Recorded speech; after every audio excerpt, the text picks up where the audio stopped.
Shalom dan salam jumpa kembali. Hari ini saya mau menyampaikan sebuah pokok bahasan penting tentang dosa atau yang di dalam teologi disebut harmatiologi, yaitu ajaran atau doktrin tentang dosa manusia. Pertama-tama, Alkitab tidak mengenal adanya dosa kecil atau dosa besar. Dosa adalah dosa. Dosa tetaplah dosa di hadapan Allah. Kendati kadarnya ada yang ringan dan ada yang berat di hadapan hukum manusia. Tetapi ada dosa yang mendatangkan maut dan yang tidak mendatangkan maut, dan ada dosa yang dapat diampuni dan yang tidak dapat diampuni. Dalam 1 Yohanes 5 ayat 16 dan 17 dikatakan, kalau ada seorang melihat saudaranya berbuat dosa, yaitu dosa yang tidak mendatangkan maut, hendaklah ia berdoa kepada Allah, dan Dia akan memberikan hidup kepadanya, yaitu mereka yang berbuat dosa yang tidak mendatangkan maut. Ada dosa yang mendatangkan maut. Tentang itu tidak kukatakan bahwa ia harus berdoa. Semua kejahatan adalah dosa, tetapi ada dosa yang tidak mendatangkan maut. Dalam Markus pasal 3 ayat 28 dan 29 dikatakan, sesungguhnya semua dosa dan hujat anak-anak manusia akan diampuni. Ya, semua hujat yang mereka ucapkan. Tetapi apabila seorang menghujat Roh Kudus, ia tidak mendapat ampun selama-lamanya, melainkan bersalah karena berbuat dosa kekal. Jadi ada dosa yang tidak mendatangkan maut dan dapat diampuni, dan ada dosa yang mendatangkan maut dan tidak dapat diampuni. Namun sebelum membahasnya lebih jauh, marilah kita mengenali lebih dahulu 3 macam dosa di dalam Alkitab, yaitu dosa original, dosa aktual, dan dosa doktrinal. Pertama, dosa original atau dosa asal adalah natur dosa yang berasal dan dibawa oleh Adam kepada semua manusia keturunannya, termasuk kita sekarang ini dan keturunan kita di masa yang akan datang. Dalam Roma pasal 5 ayat 12 dikatakan, sebab itu sama seperti dosa telah masuk ke dalam dunia oleh satu orang, dan oleh dosa itu juga maut, demikianlah maut itu telah menjalar kepada semua orang, karena semua orang telah berbuat dosa. Karena itu, semua orang telah berbuat dosa. Tetapi dosa asal tidaklah sama dengan dosa warisan atau turunan atau kutukan dosa. Dalam arti dosa nenek moyang atau dosa orang tua yang diwariskan atau diturunkan atau ditanggungkan kepada keturunannya. Dosa Adam tidaklah sama dengan dosa indera, tetapi dosa manusia Adam sama dengan dosa manusia indera.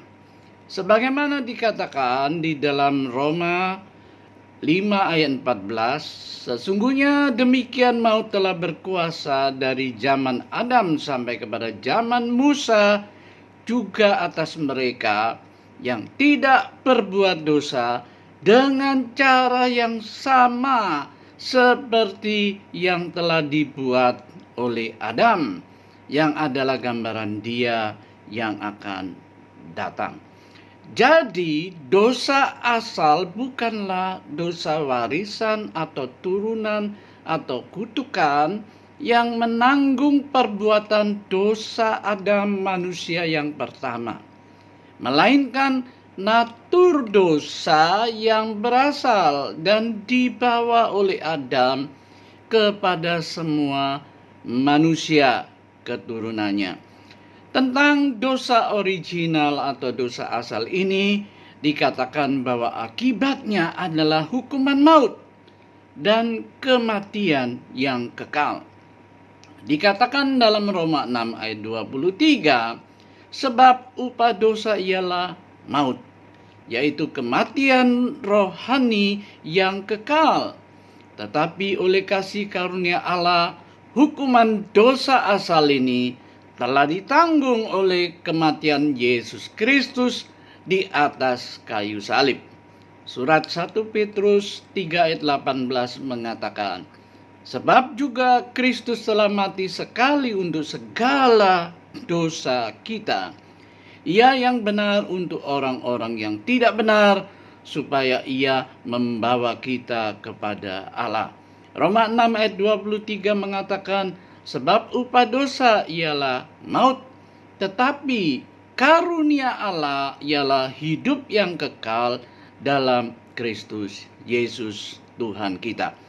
Roma 5 ayat 8, ayat 15 dan 16 juga mengatakan, akan tetapi Allah menunjukkan kasih-Nya kepada kita oleh karena Kristus telah mati untuk kita ketika kita masih berdosa. Tetapi karunia Allah tidaklah sama dengan pelanggaran Adam. Sebab jika karena pelanggaran satu orang semua orang telah jatuh di dalam kuasa maut, jauh lebih besar lagi kasih karunia Allah dan karunia-Nya yang dilimpahkannya atas semua orang karena satu orang, yaitu Yesus Kristus. Dan kasih karunia tidak berimbangan dengan dosa satu orang, sebab penghakiman atas satu pelanggaran itu telah mengakibatkan penghukuman, tetapi penganugerahan karunia atas banyak pelanggaran itu mengakibatkan pembenaran. Inilah tahap pertama keselamatan yang disebut pembenaran. Kedua, dosa aktual atau dosa perbuatan adalah dosa karena perbuatan jahat, seperti mencuri, membunuh, berzina, dan lain sebagainya. Karena memiliki natur dosa asal, maka semua manusia memiliki kecenderungan untuk berbuat dosa aktual. Dalam 1 Yohanes 1 ayat 8 dikatakan, jika kita berkata bahwa kita tidak berdosa, maka kita menipu diri kita sendiri dan kebenaran tidak ada di dalam kita. 1 Yohanes 5 ayat 17 mengatakan bahwa semua kejahatan adalah dosa. Demikian pula yang dikatakan dalam Yakobus 4 ayat 17. Jadi jika seorang tahu bagaimana ia harus berbuat baik, tetapi ia tidak melakukannya, ia berdosa. Berbeda dari dosa asal, dosa aktual ini tidak mendatangkan maut, dalam arti tidak akan membawa masuk ke dalam neraka bagi orang Kristen yang sudah lahir baru. Namun begitu, dosa aktual ini akan mendapat hukuman iblis. Sebab dikatakan dalam 1 Korintus 5 ayat 5, orang itu harus kita serahkan dalam nama Tuhan Yesus kepada iblis, sehingga binasa tubuhnya, agar rohnya diselamatkan pada hari Tuhan. Dan di dalam 1 Timotius 3 ayat 6, janganlah ia seorang yang baru bertobat, agar jangan ia menjadi sombong dan kena hukuman iblis. Dan dosa aktual juga menyebabkan orang Kristen mendapatkan disiplin gereja menurut Matius 18 ayat 15 sampai dengan ayat 17. Tetapi kalau setelah diterapkan disiplin gereja, ternyata ia tidak bertobat melainkan memilih tetap di dalam dosa, sekalipun terpisah dari tubuh Kristus, yaitu jemaat, maka ia tentu dalam posisi yang rentan untuk terjerumus ke dalam dosa yang mendatangkan maut. Dan apabila ia mati dalam posisi masih di dalam iman yang benar, sekalipun ia berada di luar tubuh Kristus atau jemaat, ia masih akan diselamatkan dan masuk surga. Tetapi jika ia menyangkali iman atau tidak berpegang teguh pada Injil yang telah menyelamatkannya, maka ia akan binasa. Karena itu untuk dosa aktual ini diperlukan doa pengakuan dan pengampunan. Dalam 1 Yohanes 1 ayat 9 dikatakan, jika kita mengaku dosa kita, maka ia adalah setia dan adil, sehingga ia akan mengampuni segala dosa kita dan menyucikan kita dari segala kejahatan. Inilah tahap kedua keselamatan yang disebut pengudusan. Ketiga, dosa doktrinal adalah dosa karena perubahan sikap hati atau iman. Dalam surat Ibrani 10 ayat 26 dikatakan, sebab jika kita sengaja berbuat dosa, sesudah memperoleh pengetahuan tentang kebenaran, maka tidak ada lagi korban untuk menghapus dosa itu. Dan dosa apakah yang tidak ada korban untuk menghapuskannya? Yaitu melepaskan kepercayaannya menurut Ibrani 10 ayat 35 dan mengundurkan diri dari iman Kristen menurut pasal 10 ayat 38.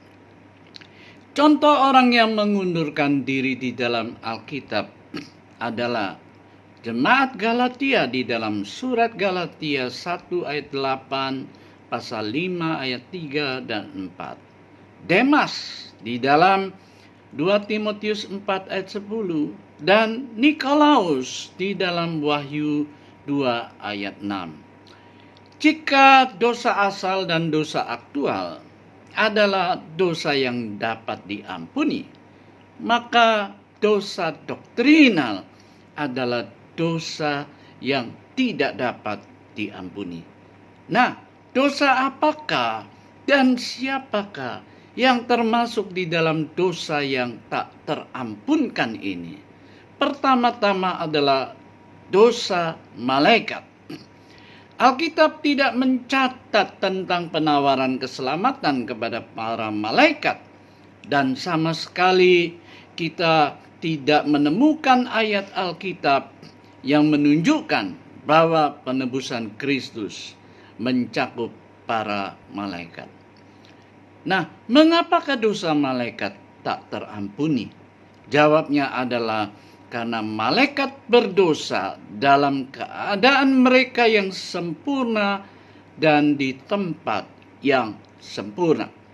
Dan malaikat yang jatuh ke dalam dosa tidak akan menyesal atau tertarik perihal surga, karena mereka memang pernah berada di sana. Sebab itu ketika legion berhadapan dengan Tuhan Yesus, terbukti mereka kenal siapa Dia dan mereka tidak mengungkapkan penyesalan untuk memohon pengampunan, melainkan memohon untuk dimasukkan ke dalam babi-babi. Kedua adalah dosa orang yang menghujat Roh Kudus menurut Markus 3 ayat 20 sampai 30.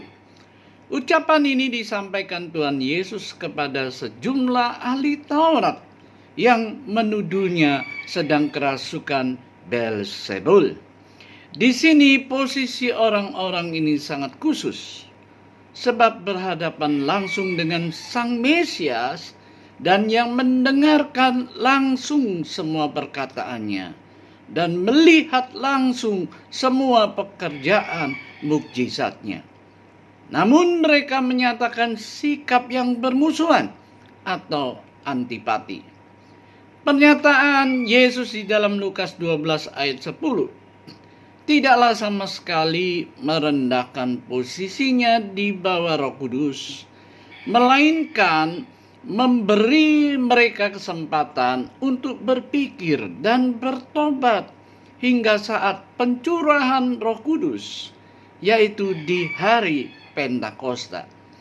Namun kenyataannya mereka tetap mengeraskan hati dan menolak Yesus sebagai Tuhan dan Juru Selamat. Nah, jika seseorang telah diinjili oleh penginjil dari semua penginjil, bahkan hatinya juga telah digedor oleh Roh Kudus, namun tetap menolak, maka penginjil mana lagi yang sanggup menobatkannya? Karena itu kita tidak dapat menyimpulkan bahwa akan ada orang di zaman sekarang ini yang bisa dikelompokkan sebagai menghujat Roh Kudus. Jadi, dapat kita simpulkan bahwa mereka yang akan dikategorikan sebagai menghujat Roh Kudus hanyalah mereka yang berhadapan langsung dengan Tuhan Yesus dan yang menolaknya. Kemudian ketika hari Pentakosta, yaitu ketika Roh Kudus datang, berusaha meyakinkan mereka, namun mereka tetap menolak juga. Ketiga, dosa yang tak terampunkan adalah dosa orang yang menyalibkan Kristus untuk kedua kalinya, yaitu dosa doktrinal. Sebab dikatakan dalam Ibrani pasal 6 ayat 4 sampai dengan 6. Sebab mereka yang pernah diterangi hatinya, yang pernah mengecap karunia surgawi, dan yang pernah mendapat bagian dalam Roh Kudus, dan yang mengecap firman yang baik dari Allah, dan karunia-karunia dunia yang akan datang, namun yang murtad lagi, tidak mungkin dibaharui sekali lagi sedemikian hingga mereka bertobat, sebab mereka menyalibkan lagi anak Allah bagi diri mereka dan menghinanya di muka umum. Dan dalam pasal 10 ayat 26, sebab jika kita sengaja berbuat dosa sesudah memperoleh pengetahuan tentang kebenaran, maka tidak ada lagi korban untuk menghapus dosa itu.